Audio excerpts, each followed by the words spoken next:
നമസ്കാരം. ഫുട്ബോൾ പീരിൻ്റെ പുതിയ വീഡിയോയിലേക്ക് എല്ലാവർക്കും സ്വാഗതം. ഒന്നും പറയാനില്ല. 3 പോയിന്റ്സ് കിട്ടി, ഭാഗ്യം, അത്രേ പറയുന്നുള്ളൂ. കാരണം ഇന്നലത്തെ മാച്ചിൽ ബാർസലോണ ജിറോണയ്ക്ക് എഗെയിൻസ്റ്റ്, അത് നമ്മുടെ ഹോമിൽ ഒളിമ്പിക് മോഞ്ചറിൽ നടന്ന മത്സരത്തിൽ 3 പോയിന്റ്സ് എങ്ങനെയോ എടുത്തുകൊണ്ട് വന്നു. Thanks to R for the phenomenon. അല്ലാതെ ഇപ്പം എന്നാ പറയാനാണ്. കാരണം നിങ്ങളിപ്പോൾ ഈ മാച്ച് കാണുവാണെങ്കിൽ ഈ മാച്ചിലെ ഗെയിം ചേഞ്ചിങ് മൂവ്മെൻ്റ് ആയത് നമ്മുടെ റൊണാൾഡ് അറോഹോ സെൻട്രൽ ഫോർവേഡായി ഇറങ്ങിയതാണ്. ജോക്സ് അപ്പാർട്ട് നമുക്ക് ഇതുമായിട്ട് മുന്നോട്ട് പോകാൻ പറ്റുമോ എന്ന് ചോദിച്ചാൽ ഐ ഡോണ്ട് നോ. അറോഹോ 16 വയസ്സ് വരെ സെൻട്രൽ ഫോർവേഡ് കളിച്ചുകൊണ്ടിരുന്ന ഒരു പ്ലെയറാണ്. പിന്നീടാണ് ആളുടെ ഫിസിക്കാലിറ്റി വെച്ച് ആൾ ഒരു സെൻറ്റർ ബാക്ക് ഒക്കെ ആക്കി മാറ്റിയത്. ആ ഒരു നാച്ചുറൽ സെൻട്രൽ ഫോർവേഡ് മൂവ്മെൻറ്റ് തനിക്കുണ്ടെന്ന് പോസ്റ്റ് മാച്ച് വന്ന് അറോഹോ പറയുന്ന സിനാരിയോ നമ്മൾ കണ്ടു. ആൻഡ് മാൻ, ആ സബ്സ്റ്റിറ്റ്യൂഷൻ, നമ്മുടെ ഗതികേട് കൊണ്ട് ഇറക്കുന്ന സബ്സ്റ്റിറ്റ്യൂഷനാണ് ഇതൊക്കെ. കാരണം ബാർസലോണയുടെ ഇഞ്ചറി ഇഷ്യൂ, പിന്നെ നമ്മുടെ സ്ക്വാഡ് ഡെപ്ത് നിങ്ങൾക്ക് മനസ്സിലാക്കാൻ സാധിക്കും. 1-1 നിൽക്കുമ്പം ക്രിസ്ത്യൻസൺ, അറോഹോ, ജെറാർഡ് മാർട്ടിനൊക്കെ പോലത്തെ പ്ലേയേഴ്സിനെയാണ് ബാർസലോണ ഇറക്കി വിടുന്നത്. കാരണം നമ്മുടെ പ്ലേയേഴ്സ് ടയർഡ് ആകുമ്പോൾ റൊട്ടേറ്റ് ചെയ്യണമല്ലോ. കാരണം വേറെ ഓപ്ഷൻ ഇല്ല. നമ്മുടെ lack of squad depth visible ആവുന്ന ഒരു സിനാരിയാണ്. ബട്ട് അറോഹോൻ്റെ ആ ഗോൾ വന്ന ഒരു സിനാരിയോ, ഒരു പ്രോപ്പർ നമ്പർ 9 മൂവ്മെൻറ്റ് അല്ലേ. നമ്മൾ അറോഹോ പിച്ച് വരുന്നു. നിങ്ങൾക്ക് ഇപ്പം സ്ക്രീനിൽ കാണാം. അറോഹോൻ്റെ ബോൾ ആ ഒരു നമ്മുടെ റൈറ്റിലൂടെ മൂവ്മെൻറ്റ് നടക്കുമ്പോൾ ഫ്രാങ്കി ഒരു റണ്ണ് നടത്തുന്ന കാണാം. അവിടെ എറിക് ചെയ്യാൻ തോന്നുന്നു, ഫ്രാങ്കിനെ ഫൈൻഡ് ചെയ്യുവാണ്. ആൻഡ് റൊണാൾഡോ അറോഹോൻ്റെ മൂവ്മെൻറ്റ് നിങ്ങൾക്ക് കാണാം. അവിടെ ആ സ്പേസ് ആൾ കാണുന്നു, ആ സ്പേസിലോട്ട് അറ്റാക്ക് ചെയ്യുന്നു. ഫ്രാങ്കി ഡിയോങ്ങിൻ്റെ പാസ് വരുന്നു. ആൻഡ് അറോഹോ വന്ന് അത് ഫിനിഷ് ചെയ്യുകയാണ്. ബാർസലോണ 2-1 ഒരു വിക്ടറി എടുക്കുകയാണ്. നിങ്ങൾക്ക് ഇപ്പം പിക്ചറിൽ കാണാം. അവിടെ സ്റ്റാർട്ട് ചെയ്യുന്ന അറോഹോൻ്റെ പൊസിഷൻ, അവിടുന്ന് ആ ഒരു സ്പേസ് ആൾ കാണുന്ന ആ സ്പേസിലോട്ട് കറക്റ്റായിട്ടൊരു പ്രോപ്പർ നമ്പർ 9 മൂവ്മെൻറ്റ് നമ്മൾ നോക്കുവാണെങ്കിൽ അറോഹോ നടത്തി ഫിനിഷ് ചെയ്യുന്ന കാണാൻ. ഹാൻസി ഫ്ലിക്കിൻ്റെ സെലിബ്രേഷനൊക്കെ കാണാം. ഒരു 1-1 സെലിബ്രേഷൻ ആയിരുന്നു. മാൻ, ഇതുമായിട്ട് നമുക്കിനി മുന്നോട്ട് പോകാൻ പറ്റുമോ, സ്റ്റാർട്ട് ചെയ്യാൻ പറ്റുമോ അറോഹോ നെക്സ്റ്റ് എൽ ക്ലാസിക്കോ? ഒരിക്കലും ഇല്ല. പക്ഷേ maybe off the bench അറോഹോനെ യൂസ് ചെയ്യാം, മേ ബി ആവശ്യം വന്നാൽ. കാരണം ഒരു ഫിസിക്കൽ പ്രസൻസ് ആണ് ആൾ പിച്ചിൽ വന്നതിന് ശേഷം. ഇപ്പോൾ സെക്കൻഡ് ഹാഫിൽ റാഷ്ഫോർഡ് ആയിരുന്നു നമ്മുടെ സെൻട്രൽ ഫോർവേഡായിട്ട് കളിച്ചത്. ഡിഫറൻസ് കാണാമായിരുന്നു. കുറച്ചും കൂടെ അഗ്രഷൻ അറോഹോ കാണിക്കുന്നുണ്ട്. കൂടുതൽ ഒരു ത്രൈവ് ചെയ്യുന്നുണ്ടായിരുന്നു പുള്ളി. മെയിൻലി പുള്ളി ആ സെൻട്രലിലൂടെ മാത്രം ഫോക്കസ് ചെയ്താൽ left hand side half space run നടത്തുന്നു, right hand side half space run നടത്തുന്നു. സെക്കൻഡ് ഹാഫിൽ നമ്മുടെ പ്രസിംഗ് സ്ട്രക്ചർ മച്ച് ബെറ്റർ ആയി with Fermin on the pitch. Araujo last വന്നതിന് ശേഷം നമ്മൾ ബോൾ ലൂസ് ചെയ്താൽ he was running, ball recover ചെയ്യാനായിട്ട് റൺ ചെയ്യുകയാണ്. കൂടാതെ സെൻട്രൽ ചാനൽസിലൂടെ ഹാഫ് സ്പേസിലൂടെ ആൾ നല്ലപോലെ അഗ്രസീവ്ലി റണ്ണും നടത്തുന്നുണ്ടായിരുന്നു. അങ്ങനെ അറോഹോന് അത്യാവശ്യം പേസ് ഉണ്ട്, അപ്പ് ഫ്രണ്ട് വേണം യൂസ് ചെയ്യാം എന്നുള്ളൊരു ഗ്ലിംസസ് തന്ന ഒരു മാച്ച്. പക്ഷേ ഈ നമുക്ക് ഫെറാൻ ടോറസും ലെവൻഡോസ്കിയൊക്കെ തിരിച്ചു വരുമ്പോൾ they are going to start regularly. പക്ഷേ എന്നാലും അറോഹോ ഒരു ഓപ്ഷനായിട്ട് യൂസ് ചെയ്യാം എന്നുള്ളൊരു ഗ്ലിംസ് തന്ന ഒരു മാച്ച് മാൻ. പക്ഷേ ഈ മാച്ചിലോട്ട് വരുമ്പോൾ ഇപ്പം നമ്മുടെ one of the biggest issue എന്താണ്, നമ്മളൊരു ഓവർ ട്രാൻസിഷണൽ സൈഡായി മാറുന്നുണ്ടോ എന്നൊരു ഡൗട്ടുണ്ട്. അത് ഇന്നലത്തെ മാച്ചിൽ എല്ലാവരും പറഞ്ഞ ഒരു കാര്യമാണ്. നമ്മൾ ഓവർലി ട്രാൻസിഷനിൽ തന്നെ ഡിപ്പെൻഡ് ചെയ്യുവാണോ എന്നൊരു ക്വസ്റ്റ്യൻ ഉണ്ട്. കാരണം നമ്മൾ പ്രോപ്പറായിട്ട് ബിൽഡപ്പ് ചെയ്യാനായിട്ട് ഇപ്പം മാറുന്നോ എന്നുള്ളൊരു ക്വസ്റ്റ്യനാണ്. കാരണം ഇന്നലത്തെ മാച്ചിൽ ഫസ്റ്റ് ഹാഫിൽ അവർ കുന്നം ഉണ്ടായിരുന്നു. നിങ്ങൾക്ക് ഇപ്പോൾ സ്റ്റാറ്റ്സ് കാണാം. അവർ 3 ബിഗ് ചാൻസ് ക്രിയേറ്റ് ചെയ്തു, 3 അവർ മിസ് ചെയ്തു. അവർ കുന്നം ഉണ്ടായിരുന്നെങ്കിൽ ഫസ്റ്റ് ഹാഫ് തന്നെ അവന്മാർക്ക് കളി കില്ലിയായിരുന്നു. അമ്മാതിരി ചാൻസ് കിട്ടി. നമ്മളുടെ പ്രശ്നം എന്താണ്, ഇപ്പോൾ ലാസ്റ്റ് ഞാനിത് റിപ്പീറ്റ് ചെയ്ത് മടുത്തു. നമ്മൾ ആസ് എ ടീം നമ്മൾ ഹൈലൈൻ കളിക്കുവാണെങ്കിൽ ഡിഫറെൻറ്റ് ഫിലോസഫീസ് ഇംപ്ലിമെൻറ്റ് ചെയ്യുക. അല്ലെങ്കിൽ ഹൈലൈൻ കളിക്കണമെങ്കിൽ നമുക്ക് വേണ്ട ഒരു സിനാരിയോ എന്താണ്, ഹാൻസി ഫ്ലിക്കിൻ്റെ ഫിലോസഫി എന്താണ്, എക്സ്ട്രാ അഗ്രസീവ് പ്രസ് അല്ലേ, കൗണ്ടർ പ്രസ്. ഹൈലൈനിലുപരി നമ്മുടെ ടാക്ടിക്സ് എന്താണെന്ന് ചോദിച്ചാൽ കൗണ്ടർ പ്രസ് ചെയ്യാനായിട്ട് എല്ലാ പ്ലേയേഴ്സും മാക്സിമം ക്ലോസ് ആയിരിക്കണം, ഫീൽഡ് ടിൽറ്റ് ചെറുതായിരിക്കും. ആ ഒരു കേസ് സിനാരിയോ നമുക്ക് വേണ്ടത് എന്താണ്, ഫ്രണ്ടിൽ നിൽക്കുന്ന 3 പ്ലേയേഴ്സിൻ്റെ കയ്യിൽ നിന്നും ഈക്വൽ വർക്ക് ലോഡ് കിട്ടണം. അല്ലാതെ 7 പ്ലേയേഴ്സിനെ വെച്ച് കൗണ്ടർ പ്രസ് ചെയ്യാൻ ഇമ്പോസിബിൾ ആണ്. ഫസ്റ്റ് ഹാഫും സെക്കൻഡ് ഹാഫും തമ്മിലുള്ള ഡിഫറൻസ് നിങ്ങൾക്ക് ക്ലിയർലി വിസിബിൾ ആവും. സെക്കൻഡ് ഹാഫ് ഫെർമിൻ ലോപ്പസും റൂണി ബർദാജിയൊക്കെ പിച്ചിൽ ഇറങ്ങിയതിന് ശേഷം അവർ കുറച്ചുകൂടെ വലിഞ്ഞു ഇല്ല എന്നല്ല, പക്ഷേ എന്നാലും നമ്മുടെ കൗണ്ടർ പ്രസ് മച്ച് ബെറ്റർ ആയിരുന്നു. നമ്മൾ ഹയർ ഓഫ് ദ പിച്ചസ് വെച്ച് ബോൾ കൂടുതൽ വിൻ ചെയ്യാൻ തുടങ്ങി സെക്കൻഡ് ഹാഫിൽ. ബട്ട് ഫസ്റ്റ് ഹാഫിൽ നമ്മുടെ ലൈനപ്പ് നിങ്ങൾക്കാണ്. ടോണി ഫെർണാണ്ടസും യമാലും റാഷ്ഫോർഡുമാണ് ഫ്രണ്ട് 3 ആയിട്ട് ഇറങ്ങി. ആൻഡ് ഒരു ചേഞ്ചിന് കസാഡോ, പെഡ്രി, ഡിയോങ് മിഡ്ഫീൽഡ് 3 ആക്കി നമ്മൾ. ആൻഡ് ടു ആൻ എക്സ്റ്റെൻഡ് ആദ്യത്തെ മിനിറ്റുകളൊക്കെ ഇത് വർക്കാവുന്ന എന്നുള്ള സിനാരിയോ തന്നെങ്കിലും പിന്നീട് നമ്മൾ ക്ലൂലെസ് ആവുന്ന പോലെയാണ് തോന്നിയത്. മെയിൻലി ഫ്രാങ്കി ഡിയോങ് ആണ് കുറച്ചുകൂടെ അഗ്രസീവ്ലി നമ്പർ 10 റോളോട് കളിക്കുന്ന നമ്മൾ കണ്ട. കസാഡോയും പെഡ്രിയും ബേസ് ആക്കി നിർത്തിക്കൊണ്ട് ചില സിറ്റുവേഷനിൽ പെഡ്രിയും പുഷ് ചെയ്യുന്ന നമ്മൾ കണ്ടു. അത് ചെറിയൊരു കൺഫ്യൂഷൻ ഇവർക്കിടയിലുണ്ടായിരുന്നു. ആൻഡ് രണ്ടാമത്തെ കാര്യം, സെയിം സെവിയ മാച്ചിൽ കണ്ട പോലെ യമാലിൻ്റെ കയ്യിൽ നിന്നാണെന്നും റാഷ്ഫോർഡിൻ്റെ കയ്യിൽ നിന്നാണെന്നും ടു ആൻ എക്സ്റ്റെൻഡ് ടോണി ഫെർണാണ്ടസിൻ്റെ കയ്യിൽ നിന്നാണെങ്കിലും പ്രസിംഗ് ഇൻറ്റൻസിറ്റി കിട്ടുന്നില്ല. ബോൾ ലൂസ് ചെയ്താൽ നമ്മൾ കൗണ്ടർ പ്രസ് ചെയ്യുന്നില്ലെങ്കിൽ how are we going to survive this high line? നമ്മുടെ ഇപ്പോൾ ഈ സെൻറ്റർ ഫോർവേഡ്സ് അഥവാ നമ്മുടെ അറ്റാക്കേഴ്സ് കവർ ചെയ്യേണ്ട സ്പേസിലോട്ട് നമ്മുടെ മിഡ്ഫീൽഡേഴ്സ് ചാടി വരും. ആ സ്പേസിലോട്ട് സെൻറ്റർ ബാക്സിന് കയറേണ്ട സിനാരി വരും. നമ്മുടെ ഹൈലൈൻ എക്സ്പോസ്ഡ് ആകും, ഹ്യൂജ് ഗ്യാപ്പ് വരും. അതിൻ്റെ എക്സാമ്പിൾസിലോട്ട് ഞാൻ കിടക്കാം. അതിനേക്കാൾ മുമ്പ് ഫസ്റ്റ് തന്നെ നമുക്ക് ആ പെഡ്രിയുടെ ഗോൾ പറഞ്ഞ് തുടങ്ങേണ്ട ആവശ്യമുണ്ട്. മാൻ, ഒരു മെസ്സീസ് ടൈപ്പ് ഓഫ് ഗോൾ അല്ലേ. ഇപ്പം പെഡ്രി തന്നെ ബോൾ നമ്മൾ നോക്കാനായിട്ടാണെങ്കിൽ യമാലിലോട്ട് കൊടുക്കുന്നു. ആൻഡ് യമാല് തിരിച്ച് പെഡ്രിനെ ഫൈൻഡ് ചെയ്യണം. ആൻഡ് പെഡ്രി അവിടെ കിട്ടുമ്പോൾ നിങ്ങൾക്ക് കാണാം 3 പ്ലേയേഴ്സോളം ആളെ ബ്ലോക്ക് ചെയ്യാനായിട്ട് വരുവാണ്. അവിടെ നൈസായിട്ട് ആ 3 പേരെയും സിമ്പിളി ബീറ്റ് ചെയ്തിട്ട് ആളുടെ ഇപ്പോൾ ഒരു പാസ് ചെയ്യുമായിരുന്നു, പോസ്റ്റിലോട്ട് പാസ് ചെയ്യുമായിരുന്നു. അവിടെ ഗോൾ കീപ്പർ നോക്കി നിൽക്കുന്നത് നിങ്ങൾക്ക് ആകണം.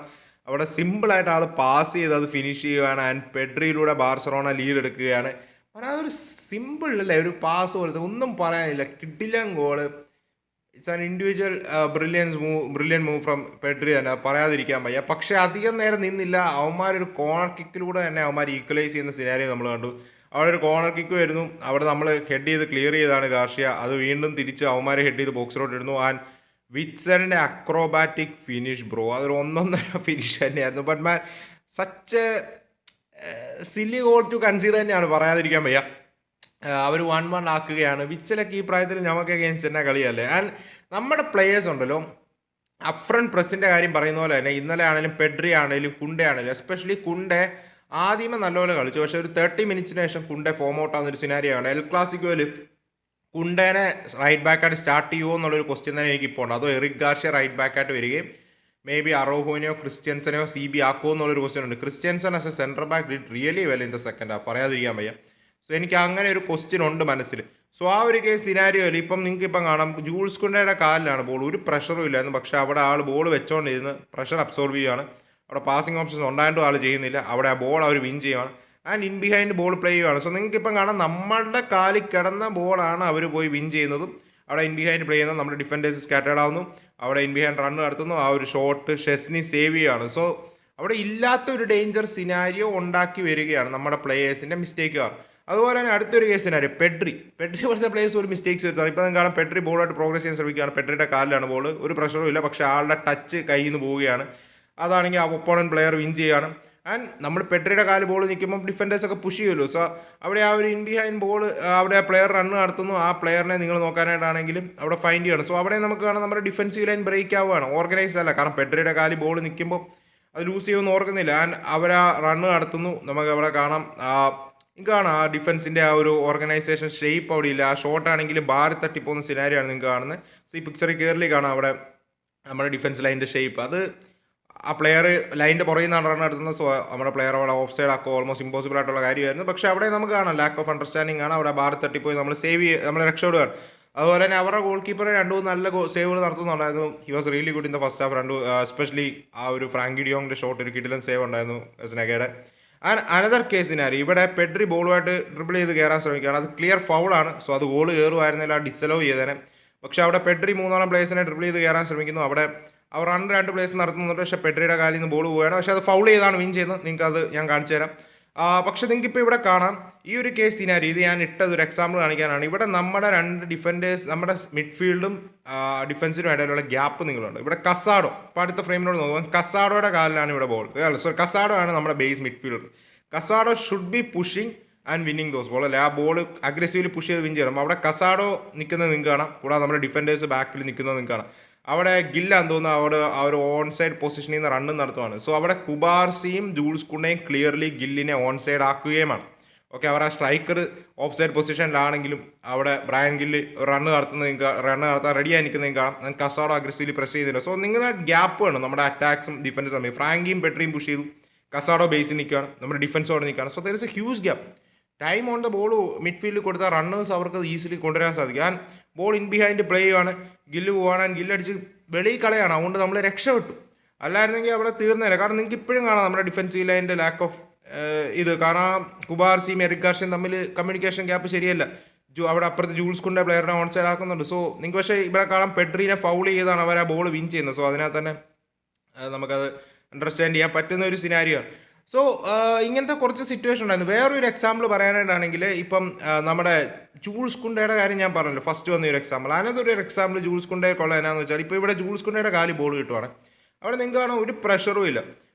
പ്രഷർ ചെയ്യാനായിട്ട് അവർ പ്രസ് ചെയ്യാൻ വരുവാണ്. അവിടെ പാസിംഗ് ഓപ്ഷൻസ് ഉണ്ട്. വൈഡിൽ നിങ്ങൾക്ക് കാണാം ലെഫ്റ്റിൽ ബാൾഡേ ഉണ്ട്. കൂടാതെ വേണമെങ്കിൽ കസാഡോ ഒരു മൂവ്മെൻറ്റ് നടത്തുന്നതും കാണാം. ആ കസാഡോനെ മേ ബി ഫ്രാങ്കി ഡ്രോപ്പ് ചെയ്യുന്നുണ്ട്, ഫ്രാങ്കിലോട്ട് പാസ് ചെയ്യാം. പക്ഷേ ആ കസാഡോനെ ഫൈൻഡ് ചെയ്യാനായിട്ടൊരു ബോൾ ഇടുവാണ്. പക്ഷേ അത് അണ്ടർ ഹിറ്റ് ആവുകയാണ്. അവർ ആ പ്ലെയർ വിൻ ചെയ്യുകയാണ്.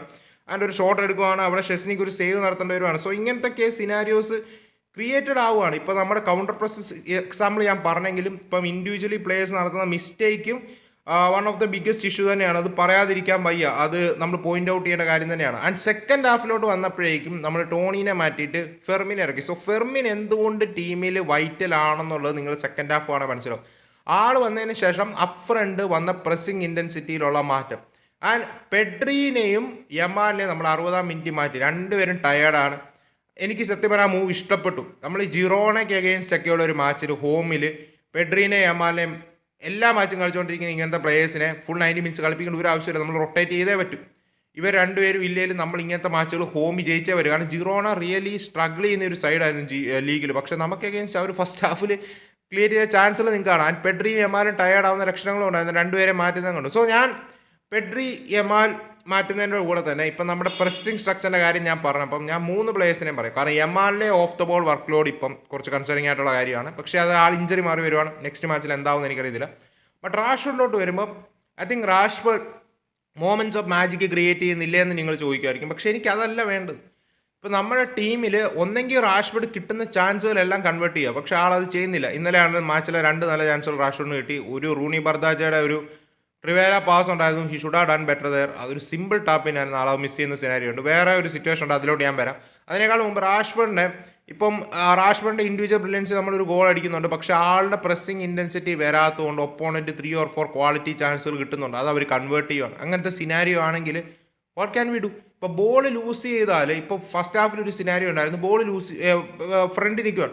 റാഷ്ഫോർഡിനോട് ഫ്രാങ്കി എന്ന് പ്രസ് ചെയ്യാൻ പറയുകയാണ് സൈഡിലോട്ട്. റാഷ്ഫോർഡ് അങ്ങോട്ട് പോകുന്നില്ല. ഫ്രാങ്കി അവിടെ കലിപ്പാവുന്നത് നമുക്ക് കാണാമായിരുന്നു. റാഷ്ഫോർഡ് അവിടെ ഇങ്ങനെ ആളുടെ ഒരു ചാട്ടമാണല്ലോ, പതുക്കെ ചാടി നീങ്ങുകയാണ്. അതേ സമയത്ത് ഫെർമിൻ ലോപ്പസ് സെക്കൻഡ് ഹാഫ് ഇറങ്ങിയതിന് ശേഷം കിട്ടിയ ഇൻറ്റൻസിറ്റി ഞങ്ങളാണ്. ഹി വാസ് പ്രസ്സിങ്, വിടുന്നില്ല.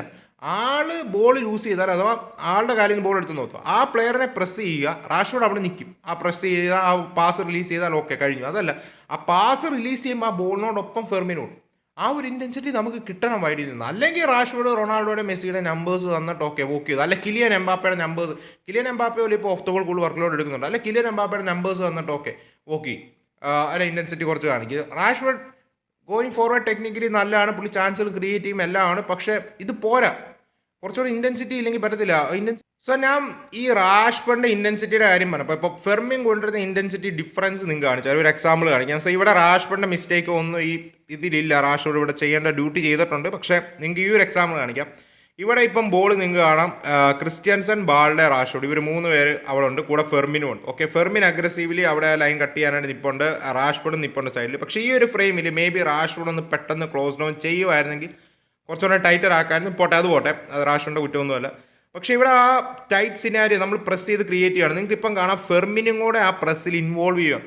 അവിടെ ഒരു 3 vs 2 സിറ്റുവേഷൻ ക്രിയേറ്റ് ചെയ്യണം. അവിടെ റാഷ്ഫോർഡ് ആണെങ്കിൽ മറ്റേ ആ പ്ലെയറിലോട്ടുള്ള ഒരു പാസിംഗ് ലൈൻ അഥവാ ആ പ്ലെയറിലോട്ട് പാസ് പോവുകയാണെങ്കിൽ ജമ്പിങ് ചെയ്യാനായിട്ട് റെഡിയായി നിൽക്കുകയാണ്.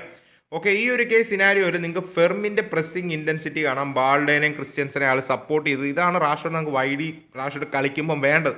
ആൻഡ് അവിടെ ഫെർമിൻ അവിടെ ആ ഒരു അഡ്വാൻറ്റേജ് ഉണ്ട്. ആ ഒരു പാസിംഗ് ലൈൻ ഇപ്പം നിങ്ങൾക്ക് നോക്കാം, റാഷ്ഫോർഡ് കട്ട് ചെയ്യുന്നുണ്ട്, ക്രിസ്ത്യൻസൺ ജമ്പ് ചെയ്യുന്നു, ബാൾഡെ ജമ്പ് ചെയ്യുന്നു, ഫെർമിൻ അവിടെ അഗ്രസീവ്ലി നിൽപ്പുണ്ട്. ആൻഡ് ഫെർമിൻ ആ ഒരു ബോൾ ആദ്യം ഇൻ്റർസെപ്റ്റ് ചെയ്യുന്നുണ്ട്. പിന്നെ പക്ഷേ ആ പ്ലെയറിലോട്ട് ഇങ്ങനെ ബാക്കിലോട്ട് പോവാണ്. ആൻഡ് അത് ഫേവറബിൾ ഓഫ് മറ്റു പ്ലെയറാണ്. 50-50 ചാൻസ് പോലും ഇല്ല. പക്ഷേ ഫെർമിൻ അവിടെ സ്ട്രെച്ച് ചെയ്ത് ആ ബോൾ റാഷ്ഫോർഡിലോട്ട് കൊടുക്കുന്നു. ആൻഡ് റാഷ്ഫോർഡിൻ്റെ ഷോട്ട് വൈഡിലോട്ട് പോവാണ്. അവിടെ റാഷ്ഫോർഡിന് പാസിംഗ് ഓപ്ഷൻ ഉണ്ടായിരുന്നു. പക്ഷേ അവിടെ ഷോട്ട് എടുത്തതിൽ ഒരു കുറ്റം പറയാൻ പറ്റത്തില്ല. പക്ഷേ ആൾ വൈഡിലോട്ട് പോവാണ്. സോ ഒന്നെങ്കിൽ അങ്ങനത്തെ ഹാഫ് ചാൻസുകൾ കൺവേർട്ട് ചെയ്യണം റാഷ്ഫോർഡ് നമ്മളിങ്ങനെ കളിക്കുമ്പോഴേക്കും. ആ ഒരു ക്ലിനിക്കൽനെസ് കിട്ടണം. അതല്ല, അല്ലെങ്കിൽ നമ്മളിപ്പോൾ ഫെർമിനി കണ്ട ആ ഒരു പ്രസ്സിംഗ് സ്ട്രക്ചർ ഉണ്ടല്ലോ, അവിടെ റാഷ്ഫോർഡിനെ നമുക്ക് കുറ്റം പറയാൻ പറ്റത്തില്ല. കുറ്റമല്ല, റാഷ്ഫോർഡിൽ ഒരു കുറ്റമല്ല ഞാൻ അവിടെ കാണിക്കുന്നത്. കാരണം റാഷ്ഫോർഡ് ആ പ്ലെയറിലോട്ടുള്ള പാസിംഗ് ലൈൻ ബ്ലോക്ക് ചെയ്ത് അവിടെ നിൽപ്പുണ്ട്. പക്ഷേ ഞാൻ പറയുന്നത് ലെഫ്റ്റിൽ റാഷ്ഫോർഡ് കളിക്കുമ്പം ഈ പ്രസ്സിംഗ് ഇൻറ്റൻസിറ്റി ആണ് നമുക്ക് വേണ്ടത്. ഇതാണ് റഫീന കൊടുത്തോണ്ടിരുന്നത്.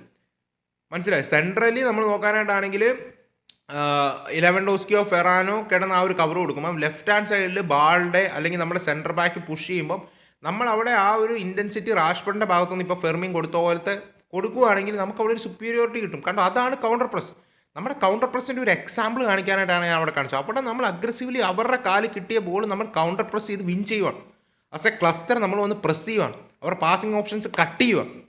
സോ ആ ഒരു സ്ഥാനത്ത് ഇപ്പോൾ ഫെർമിൻ്റെ സ്ഥാനത്ത് റാഷ്ഫോർഡ് ആയിരുന്നു. ഇപ്പോൾ ഫെർമിൻ അവിടെ ആ പ്രഷർ കൊടുത്തില്ലായിരുന്നെങ്കിൽ ക്രിസ്ത്യൻസൺ പുഷ് ചെയ്തു, ബാൾഡെ പുഷ് ചെയ്തു, എക്സ്പോസ്ഡ് ആയി. ഫെർമിൻ അവിടെ പ്രസ് ചെയ്യുന്നില്ല. ഓക്കെ, അവിടെ അവർ ന്യൂമറിക്കൽ സുപ്പീരിയോറിറ്റി ക്രിയേറ്റ് ചെയ്യും. കാരണം ഫെർമിൻ്റെ പ്രസ് അവിടെ വരുന്നില്ല. സോ ആ ഒരു സിനാരിയോയിൽ മേ ബി ആ ഒരു പാസിംഗ് ഓപ്ഷൻ ഓപ്പൺ ആവും. നമ്മുടെ ക്രിസ്ത്യൻസൺ ജമ്പ് ചെയ്ത് നിൽക്കുകയാണ്. സോ ബാക്ക് ലൈൻ കൂടുതൽ എക്സ്പോസ്ഡ് ആയി. സോ നമ്മൾ ഇത്ര റിസ്ക് എടുത്ത് പ്രസ് ചെയ്യുമ്പോഴേക്കും ആസ് എ ടീം നമ്മൾ പ്രസ് ചെയ്യണം. സോ ആ കൗണ്ടർ പ്രസിൻ്റെ ഒരു എക്സാമ്പിൾ കാണിക്കാനായിട്ടാണ് നിങ്ങളെ കാണിച്ചത്. That's what we want. ആ ഫെർമിൻ കൊടുത്ത ഇൻറ്റൻസിറ്റി ഉണ്ടല്ലോ, ഫെർമിൻ കൊടുത്ത ആ 50-50 ബോൾ പോലും അല്ലാന്നതും ഫെർമിൻ വിൻ ചെയ്തു, സ്ട്രെച്ച് ചെയ്ത് ആ ബോൾ വിൻ ചെയ്തു. സോ ആ ഒരു ഇൻറ്റൻസിറ്റി കിട്ടും, അത് റഫീനയുടെ കയ്യിൽ നിന്ന് കിട്ടും. റഫീനെ അത് കൊടുക്കാറുണ്ട്. സോ അങ്ങനെയാണ് നമ്മൾ വൈഡ് ഏരിയാസിൽ സുപ്പീരിയോറിറ്റി ക്രിയേറ്റ് ചെയ്ത് എത്രയും പെട്ടെന്ന് കൗണ്ടർ പ്രസ് ചെയ്ത് ബോൾ വിൻ ചെയ്യുന്നത്. നമ്മുടെ സെൻറ്റർ ബാക്സ് പുഷ് ചെയ്യുമ്പോഴാണെങ്കിലും ന്യൂമറിക്കലി നമ്മൾ അഡ്വാൻറ്റേജ് ക്രിയേറ്റ് ചെയ്യുന്നത് അങ്ങനെയാണ്. സോ അത് നമുക്ക് റാഷ്ഫോർഡിൻ്റെ ഭാഗത്തുനിന്ന് കിട്ടിയേ പറ്റൂ. കാരണം റാഷ്ഫോർഡ് ഈ സിനാരിയോയിൽ ആ പാസിംഗ് ലൈൻ കട്ട് ചെയ്ത് റൈറ്റായിട്ട് നിൽപ്പുണ്ട് റാഷ്ഫോർഡ്. പക്ഷേ റാഷ്ഫോർഡ് ലെഫ്റ്റിൽ കളിക്കുമ്പോൾ ഫെർമിൻ ചെയ്ത് എന്താണോ അതാണ് ചെയ്യേണ്ടത്. മേ ബി നമ്മുടെ സെൻട്രലിൽ കളിക്കുന്ന പ്ലെയറാണ് വന്ന് ആ പാസിംഗ് ലൈൻ കട്ട് ചെയ്യാനായിട്ട് നിൽക്കുന്നത് സാധാരണ, അല്ലേ? സോ ഇതാണ് ഞാൻ പറയുന്നത്, ഈ ഒരു പ്രസിംഗ് ഇൻറ്റൻസിറ്റി നമുക്ക് കിട്ടണം റാഷ്ഫോർഡിൻ്റെ കയ്യിൽ നിന്ന്. അപ്പുറത്ത് യമാലിൻ്റെ കയ്യിൽ, യമാൽ ലാസ്റ്റ് സീസൺ ഇതിനപ്പുറം കൊടുക്കുമായിരുന്നു. പക്ഷേ യമാൽ ഈ സീസൺ ഈ ഒരു ഇൻറ്റൻസിറ്റി കിട്ടുന്നില്ല കളിച്ച മാച്ചുകൾ, ഈവൻ ഇഞ്ചറിക്ക് മുമ്പുള്ള മാച്ചുകളും. അത് കുറച്ച് കൺസേണിങ് ആണെന്ന് ചോദിച്ചാലാണ്. അപ്പുറത്ത് റൂണി ബർദാജ് ഇറങ്ങിയതിന് ശേഷം his pressing was really good. എനിക്ക് പേഴ്സണലി എനിക്ക് തോന്നുന്ന ഒരു കാര്യം, അതെനിക്ക് കാണാൻ ആഗ്രഹമുള്ള ഒരു കാര്യം, യൂസ് റൂണി ബർദാജ് മോർ. ആൾ കുറച്ച് ക്ലിനിക്കൽ ആവാനോട് ഞാൻ സമ്മതിച്ചു. പക്ഷേ നമ്മുടെ ഫിലോസഫി വർക്ക് ചെയ്യാൻ റൂണി ബർദാജെ ഫ്രണ്ട് യൂസ് ചെയ്യാൻ മേ ബി കൂടുതൽ പറ്റും. ആളുടെ pressing intensity is much better. പിന്നെ ആളാണ് ഏറ്റവും കൂടുതൽ ഡ്രിബിൾസ് കംപ്ലീറ്റ് ചെയ്ത ഒരു പ്ലെയറുമാണ്. ലീഗിൽ ജാൻ ബ്രിഡ്ജിലാണ് ഫസ്റ്റ്, സെക്കൻഡ് യമാലെ, തേർഡ് റൂണി ബർദാജയാണ്. സോ അതിനാൽ തന്നെ എനിക്ക് പറയാനായിട്ടുള്ള ഒരു കാര്യം എന്താണെന്ന് വെച്ചാൽ, നമ്മൾ റൂണി ബർദാജിനെ കൂടുതൽ യൂസ് ചെയ്താൽ it might be helpful, especially off the ball. Especially Raphinha, Yamal, Ferran അല്ല ലെവൻഡോസ്കി, ഇവർ 4 പേരും ഫിറ്റ് ആവുന്ന സിനാരിയോ ആണ്. മേ ബി നമുക്ക് റൂണി ബർദാജിനെ കൂടുതൽ ബെഞ്ചിൽ നിന്നൊക്കെ യൂസ് ചെയ്യാം, അല്ലെങ്കിൽ ഒരു ചേഞ്ച് നടത്തണം, ഒരു നമ്പർ 10 റോളിൽ കളിക്കണം. മേ ബി നമ്മുടെ ഫിലോസഫി വർക്ക് ചെയ്യാൻ Roony Bardghji might help more than Rashford എന്നൊരു സിനാരി ഇപ്പോൾ ഒരു ഫീൽ ഉണ്ട്, especially off the ball. Maybe റാഷ്ഫോർഡിന് അത്ര ക്ലിനിക്കൽ ആയിരിക്കത്തില്ല, റാഷ്ഫോർഡും സിറ്റർ മിസ്സുകളുണ്ട്. പക്ഷേ മേ ബി ആ ഒരു ത്രെട്ടോടെ റൂണി ബർദാജയ്ക്ക് വന്ന ഗെയിം ചേഞ്ചറാണ്. കൂടാതെ ഇന്നത്തെ man of the match Pedri ആയിരുന്നു, പക്ഷേ deserving man of the match Frankie ആയിരുന്നു, പറയാതിരിക്കാൻ വയ്യ. ഇന്നലെ ഒരു ക്യാപ്റ്റൻ പ്രസൻസ് തന്നെയായിരുന്നു ഫ്രാങ്കി, എസ്പെഷ്യലി സെക്കൻഡ് ഹാഫിൽ ആ ഒരു മിഡ്ഫീൽഡ് പുള്ളി ക്യാരി ചെയ്യുന്ന സിനാരിയോസ് ആയിരുന്നു. സോ ഇന്നലത്തെ ഫ്രാങ്കിയുടെ പെർഫോമൻസ് ടോപ്പ് നോച്ചായിരുന്നു. ആൻഡ് ബെഞ്ചിൽ നിന്ന് ഇറങ്ങിയ സബ്സ്റ്റിറ്റ്യൂഷൻസും വർക്ക് ചെയ്തു. ഓപ്ഷൻസ് ഇല്ലാത്തതുകൊണ്ട് നമ്മൾ പല ഡിഫൻഡേഴ്സിനെ ഇറക്കേണ്ട വന്നു, പക്ഷേ അത് വർക്കായി ഇവഞ്ച്വലി. ആൻഡ് റൊട്ടേറ്റ് ചെയ്യുക, ഈ ജിറോണ മാച്ചൊക്കെ ഇങ്ങനത്തെ 1-1 സിനാരിയോയിലും പെഡ്രി യമാലും ടയേർഡാണെങ്കിൽ മാറ്റുക. കാരണം അവരെ ഇനി സ്ട്രെച്ച്, നമുക്ക് ഫുൾ സീസണാണ് നോക്കേണ്ടത്. ഓക്കെ, നമുക്ക് ഈ റയൽ മാഡ്രിഡ്, അത്ലറ്റിക്കോ മാഡ്രിഡ് മാച്ചിലൊക്കെ അവരെ ഫുള്ളി ഫിറ്റായി 90 മിനിറ്റ്സ് കിട്ടണം. സോ എനിക്ക് ഈ മാച്ചിനെ കുറിച്ച് I'm not satisfied with the performance. ഞാനിപ്പോഴും പറയുകയാണ്, നമുക്ക് ഇഷ്ടം പോലെ ഇഷ്യൂസ് ഉണ്ട്, ബട്ട് ഗോയിങ് ഫോർവേഡ് എന്താവും നമുക്ക് കണ്ടു നോക്കാം. സോ നിങ്ങൾക്ക് എന്താണ് ഈ മാച്ചിലുള്ള ഓവറോൾ ഒപ്പീനിയൻ എന്ന് പറയാം. അപ്പോൾ നമ്മുടെ മറ്റ് മാച്ചുകളുടെ വീഡിയോസും മറ്റുമൊക്കെ നമ്മുടെ സെക്കൻഡ് ചാനലിൽ അപ്ലോഡ് ആവുന്നതാണ്. ഞാൻ അതിൻ്റെ സെക്കൻഡ് ചാനലിലോട്ടുള്ള ലിങ്ക് ഇട്ടേക്കാം, മിക്കവാറും വൈകിട്ടത്തേക്ക് ആ വീഡിയോ വരുന്നതാണ്. സോ നിങ്ങൾക്ക് എന്താണ് ഈ മാച്ചിലുള്ള ഓവറോൾ ഒപ്പീനിയൻ എന്ന് പറയാം. അപ്പോൾ നമുക്ക് മറ്റൊരു വീഡിയോ കാണാം. അതുവരേക്കും.